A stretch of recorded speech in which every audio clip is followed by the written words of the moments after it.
welcome to Layers Licensing and Games podcast. My name's Mitch, and I'm here with Ratchet. Hello, Ratchet.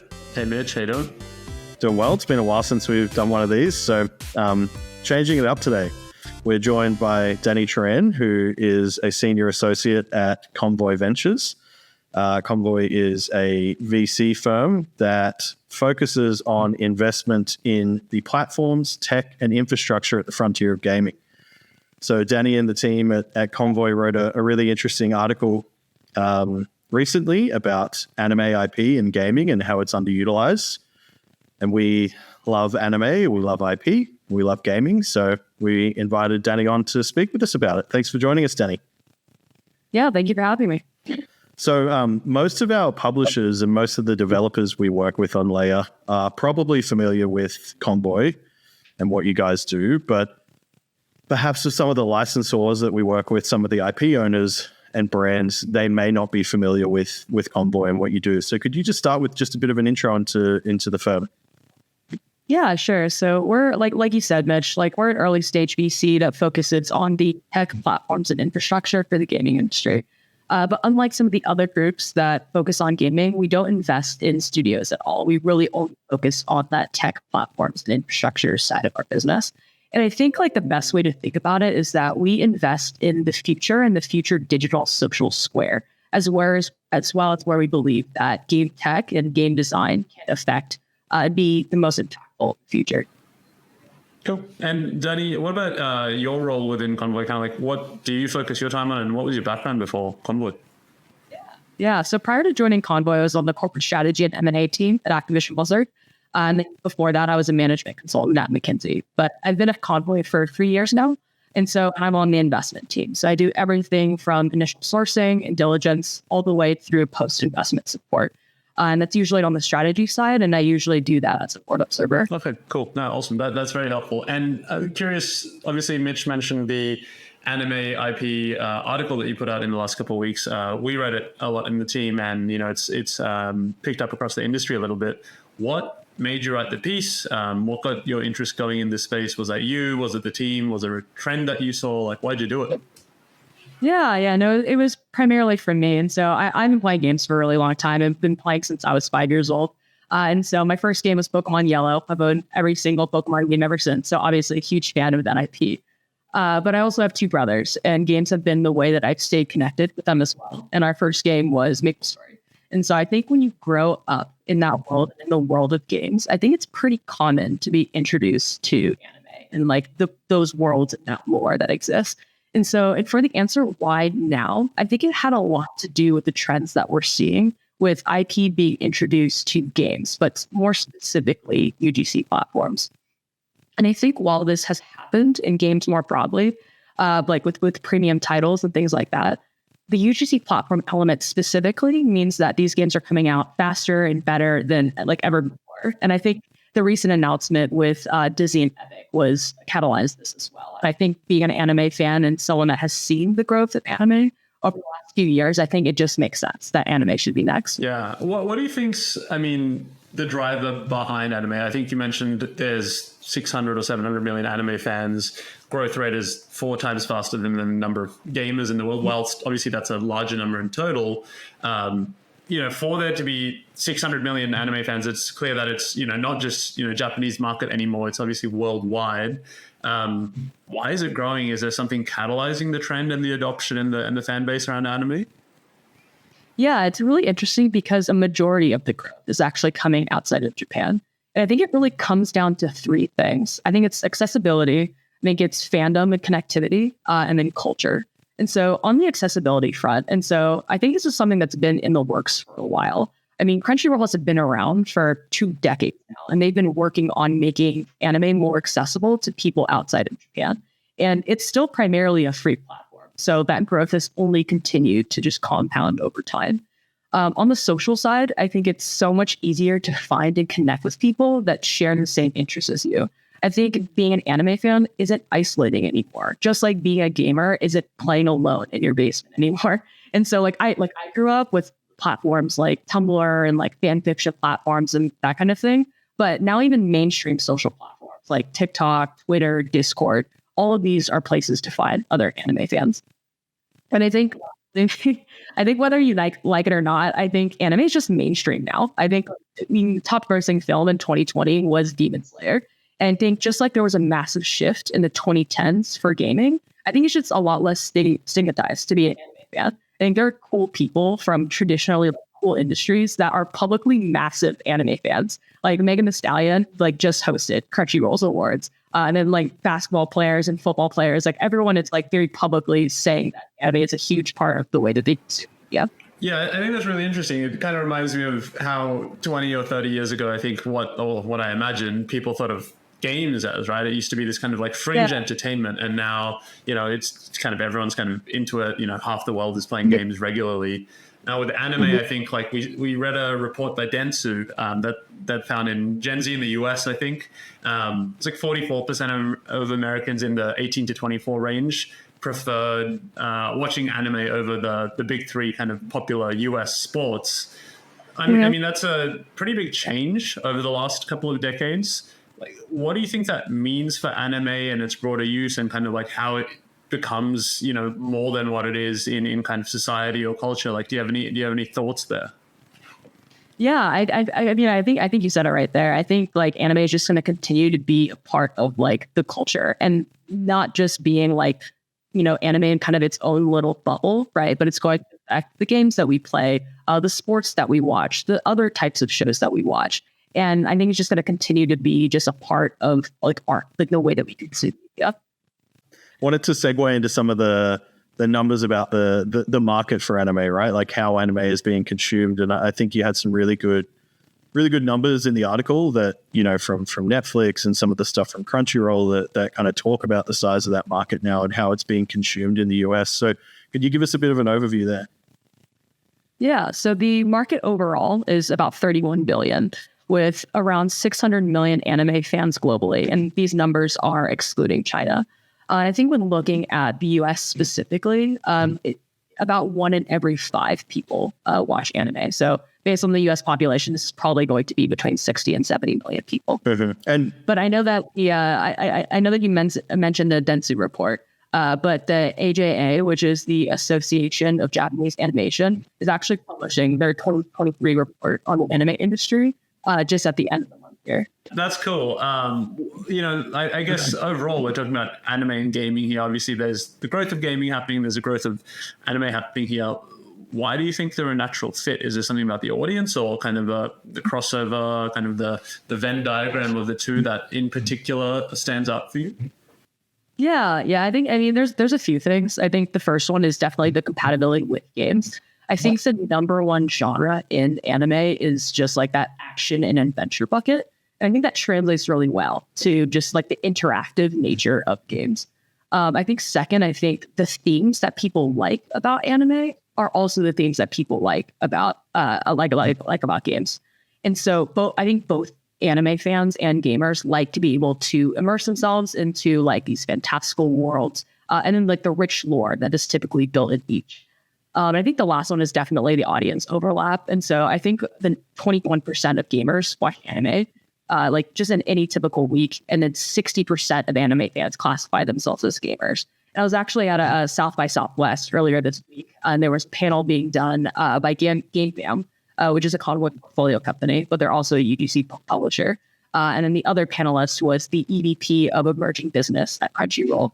And what they were saying is that 90% of Crunchyroll watchers of their audience like plays games, and like 90% of an audience is just huge overlap. Yeah, so you mentioned the GameFam team actually do quite a lot of work in Roblox and Fortnite Creative as well. And in the article, you mentioned that the topic, or the kind of the space of UGC could be quite a big unlock for licensors and anime owners in this space. Why are you excited about it? And can you explain what you think might happen here and kind of why? Yeah. And so I think just to call it out, I think the strengths of UGC platforms is you have out-of-the-box tooling and infrastructure. And I think that allows developers to be able to really focus on the story, the gameplay, the business model, a lot more than they have been in the past. They don't have to worry about building out a backend or anything like that. And I think that allows for much more rapid iteration. I think on the IP owner side, because of that, and then because of that accessibility, you have access and you have choice to choose between many, many talented and experienced developers. I think lastly, it's like you have an audience that's already like, ready and willing to experiment and play different types of games. I mean, if you look at the anime tag in Roblox, I mean, there's hundreds of games out there. So that's super interesting. And so I think what I'm excited about is I think right now we're in this phase where barrier to entry is so low. And I think if you're an IP owner and you strip away that economic upside necessarily about like monetizing from the game itself, then you think about it just as like marketing, right? It's a really fantastic way to market your IP. And so I think just like me having access to hundreds of millions of kids, right? People that are about to enter that 18 to 24 demographic. I think it's just a great way for IP owners to market their shows and IP. Yeah, I agree. I think it's like that demographic on Roblox and Fortnite as well is like you're making a lasting impression there where people are like forming these viewing habits and developing interests that they'll take throughout their entire life, right? So getting your IP, getting anime in front of them at that age, I think is could be a huge benefit, could be a huge unlock. It's a nice utopia, but I have to ask because, we deal with anime IP owners and we know they are extremely protective, probably more protective than most IP owners, right? And they have these big panels that go through the approvals process for how their IP is licensed and used. So why do you think that they would jump into this space where they give away so much control? Yeah, no, and I agree with you, definitely to an extent. I think that out of the box tech that I was talking about, it does limit what you can do artistically and functionally. And so it may not allow devs to be completely true to the IP. And obviously, like the economic portion is huge as well. And I think where I feel like I may see some growth in the future is that I don't necessarily believe that it necessitates less control. I think like if anything, IP owners have more optionality on who to work with and can be more agile in making the decision to kill a project if it's not working or if the team is not working, like over the span of like weeks or months versus waiting 2 to 3 years to wait for a playable, right? But I do want to see what you're saying. I feel like the gaming medium as a whole is still fairly new. I mean, like I said earlier, I think this type of IP in games like has been around for a couple of decades, but primarily on the premium title side. I think it's more of the UGC side where you're kind of just like you might be just like opening it up to everybody. That sounds really, really scary. Yeah. But I do think that we're kind of at the cusp of a turning point. I think. So as I mentioned earlier, Crunchyroll is working with GameFam, and I'm not sure if Ricardo talked about this, but they're in beta right now for a My Hero Academia game. But this has been publicly announced. And so you have these like established partners that are really taking that first step, really like being essentially like the guinea pig and really or setting the precedent of what this IP and these games can look like on a UGC platform. And so personally, I think I'm more on the optimistic side. I see like a player like GameFam and a player like Crunchyroll really being willing to take that first step. And I think the rest will follow, personally. Do you think that there's like a step in the interim as well that needs to be taken for UGC and like IP being used in UGC as a whole around maybe things being a little bit more templated so the approvals processes aren't as rigorous? So kind of IP owners being comfortable around like, or giving guidelines around like, these are kind of the accepted range of ways you can work with our IP, but anything outside of that we need approvals for? Or like, do you think there's some sort of step in the interim to get to that space? Yeah, honestly, like kind of a hot take. I kind of feel like the existing games have already been like that. Like there are so many just like hack and slash games out there that look and feel very, very similar to one another. So I think that would be my argument. But to actually give you an answer to that question, I do think that to an extent that works, but also I think it really limits the upside. I think, as I'm saying, like since so many games have followed of such a similar archetype, right? They have been critiqued, like publicly critiqued by gamers, saying that these are almost like reskins of one another, right? So, yeah. And I feel like they become repetitive pretty quickly. And so I think to an extent, a templated approach could work, but I think it's important that they're not too rigid. Yeah, it's like the IP owner needs to be comfortable with it, like their IP being used in UGC. That's the kind of that's what underpins it also. Yeah.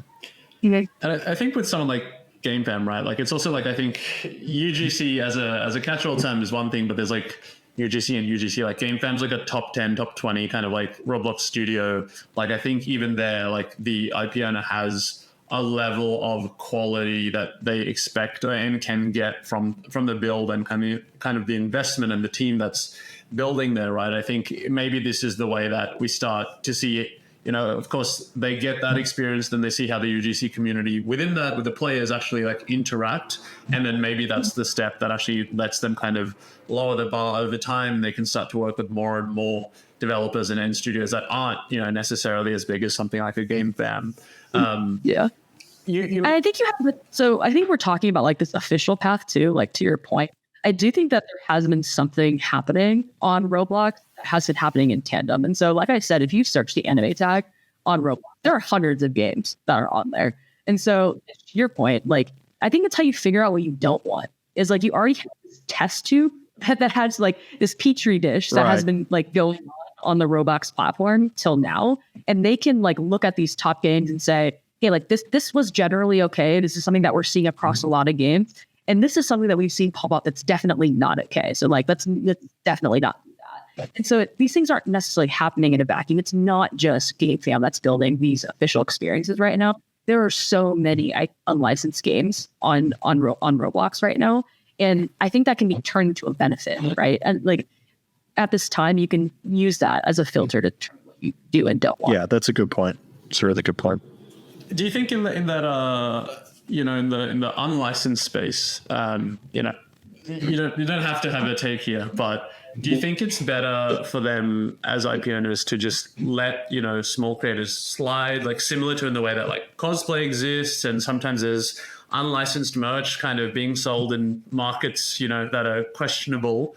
Or is it, you know, better for them to, you know, be bad cop and say like we only want the stuff with the official kind of license on it, you know, where we have the game? Like, do you have a view on what they should be doing with the, I guess, the more community driven UGC, which is, you know, to some extent actually shows the fact that there is an audience and there is like a fan community that wants to build even if they don't have the means to build officially? Yeah. I actually had two other newsletters on the Konvoy website. One is on cosplay specifically, and that as a medium for fandom, and the other one's just like a general IP thing that really dives into this topic. And so I do have a take on this, and I think like for now, it doesn't economically make sense for them to like crack down on like these unlicensed games. I mean, it's just, like, as I mentioned earlier, it's essentially free marketing, and trying to like, you know, sue everyone that's using your IP on these platforms just isn't worth the money that's on the table, like, or it's not worth the time. But I do think that there might be a shift here soon. And I think that's partly due to UEFN and because of their alternative business model that is more creator friendly, which means more dollars flowing back to the developer and to the IP holder. And so that math, like marketing versus, you know, like all that math could change pretty quickly on the value. And these IP holders may decide that they do want to protect and like take that share, their share of the upside. Very quickly for our licensors there, can you explain the UEFN change? And like ultimately, is it just that monetization is more likely to be possible there? And can you talk through that in a sentence or two? Yeah, and so the economics on Roblox is much closer to the economics that exists on like the Apple App Store and the Google Play Store, which is closer to like a 70-30 split, right? Epic, Tim Sweeney, is much more like the models that he has established for like Fortnite and like the skins on Fortnite and all those things, and which likely are going to be translated to UEFN, are much more creator friendly. And so Epic, as like the platform owner, is likely going to be taking just less of a piece of the pie. So if you have a dollar that is being made, maybe Epic only takes like 8 to 10% of that instead of, you know, 30, 50, 70% of that. And so more dollars are flowing towards these people that are building on the platform and licensors that are sharing their licenses on the platform. So one of the things you mentioned in the article was something that's preventing this big unlock for anime and gaming is the repetitiveness of the gameplay and the genre choices, right? Like fighting, action games. They've gotten a fair workout over the years. What do you think are some of the genres or even like game thematics that could be developed better? Where is anime IP underutilized in gaming? And even if you were a developer watching this and you were kind of looking for an anime IP, like what do you think is something that hasn't been done that you think has huge potential? Yeah. And I think honestly, I think that's kind of the wrong way to look at it. I think genres of anime games have been so limited to to hack and slash action games, which I think is just a function of some of the most popular animes are action games, right? I do think that both developers and fans and gamers, right? It's not just on the developer side, need to break out of those expectations. I think that we can have games that look like Ace Attorney, Yu-Gi-Oh, Pokemon Snap, those kind of things that still give fans just new spins on IP that they love, right? I think if I had to pick one genre, I think I am a little bit surprised that there aren't more romance RPG games. I feel just based on the player base and the anime, I feel that should exist, or more of that should exist. But generally, I think we just really need a break. We just need a break. Forget genre. Just come up with a cool concept and then don't start at genre. Basically, is what you're saying. Yeah.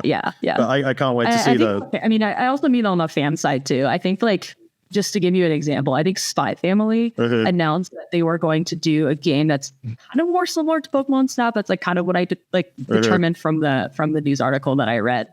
But fans read it up in arms, just being this is so action oriented. Why are we getting this game that feels just taking pictures and memories? But it's the games are just a medium to explore stories, stories more. And so, fans need to break out of it too, for sure. Yeah, I think it's really interesting in that, obviously right now it feels like we're led by the anime kind of genre, right? And so right now we're seeing action, fighting, adventure kind of close to what the original form is. But I guess if we look at, transmedia kind of game adaptations of Western IP, Marvel Snap is a great example where they've taken the world, taken the franchise and the narrative and turned it into something that I guess isn't technically what you would expect, right? And they've taken that CCG element and built around the story that people are looking to explore there. So yeah, maybe there is a world where we start seeing more and more of that.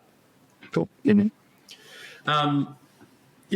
Between the two mediums, actually, the timing of anime releases and game releases is interesting, and especially for the fact that a lot of animes are very long running, right? There's thousands of episodes. I think we're on our end seeing a lot more happening in live service games, firstly in general in terms of IP integration, but also then specifically with anime. And one that we've seen a couple times now is World of Warships with High School Fleet, where it's not something that even the players necessarily expected to drop, and then it went really well, and they've actually brought it back for the second season, I think. Do you think that live service games and live ops in games is a way that can build that kind of infrastructure or kind of way of working for anime in games? Yeah, I know. I absolutely agree. I think when you look at even the most successful game adaptations in anime, they still perform flash in the pans, right? And they don't survive long enough to draw in non-endemic gamers. And the scope of these games are also so limited, so there's just not enough to do, and they get pretty repetitive. And so if they are multiplayer games, right, there isn't enough player liquidity to actually sustain the game. And so I think this does a huge disservice to the IP that these games are built on. These games are the depth of the lore and the world building is great, right? And so I think that the live service model is the perfect solution for these longer extended TV. Just look at these longer extended TV show adaptations, right? And how well that's done for passive forms of media. I think slow feeding content to fans that are hungry for it is absolutely the right way to go. go. And I mean, like personally, like I'm a huge Jujutsu Kaisen fan, right?